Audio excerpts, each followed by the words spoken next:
It's reading time. You can read with the Wiggles or read by yourself.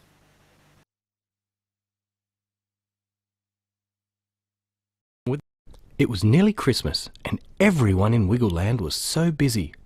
So Wags decided to go to the park to play on his favourite swing. To his surprise, someone was already there. "Hello," said Wags in a friendly voice, holding out his paw. "I'm Wags." "Hello," said a sad little voice. "I'm the fairy on the Christmas tree. At least, I was, but nobody'll want me now." "Why ever not?" asked Wags. "The Wiggles have a Christmas tree, and I know they'll need a fairy to put on top." "They won't want me," said the fairy. "Just look at me." And she got off the swing. "Oh dear," said Wags. "You are in a bit of a mess, aren't you?" "I certainly am," answered the fairy. "Once I was the loveliest fairy in the world. My dress sparkled, my wand glittered, and my tiara twinkled. I stood on top of the Christmas tree and watched everyone put their presents underneath. On Christmas morning I'd see all the happy faces, and people would look at me and say how beautiful I was. But now my dress is torn, and my wand is broken, and I've lost my tiara. I'm not looking forwards to Christmas at all." And she began to cry. Wags patted her.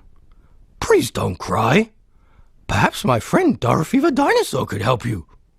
Just at that moment, Dorothy the dinosaur came to the park looking for Wags. She saw the fairy and Wags told her about the problem. Dorothy thought for a while. "Hey, I could make you a dress out of rose petals," she offered. "That's very kind of you," said the fairy.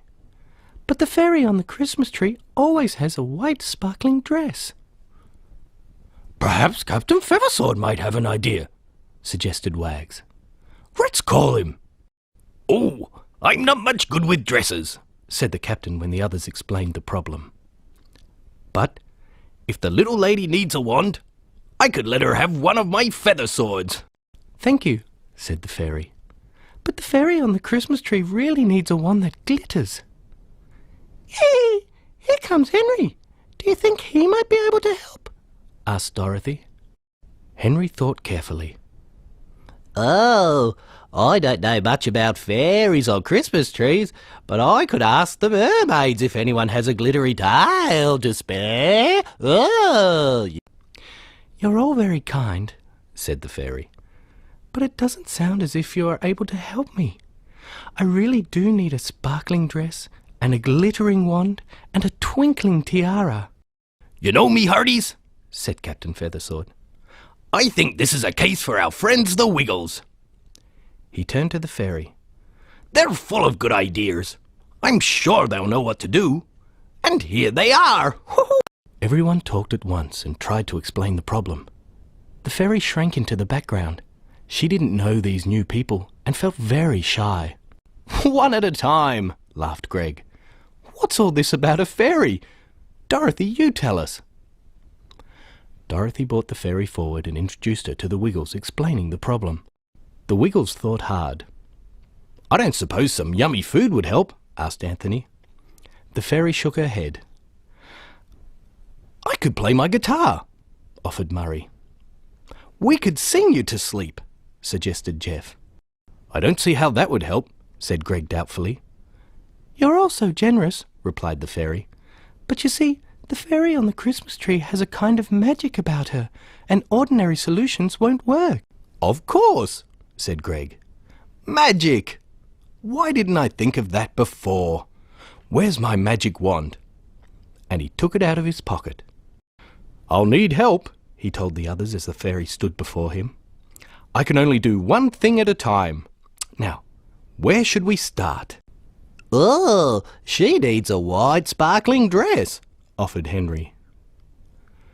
"Close your eyes, everyone," cried Greg, "and think white sparkling dress." Greg waved his wand, and at once the fairy was wearing a shimmering, sparkling gown. Everyone clapped. "Now for the glittering wand. Concentrate, everyone." Whew. The wand glittered like diamonds. And the twinkling tiara. Ready? Greg waved his wand once more, and the fairy's tiara twinkled like the stars. "Oh, thank you, laughed the fairy, clapping her hands. "Now all I need is someone who wants a fairy for their Christmas tree."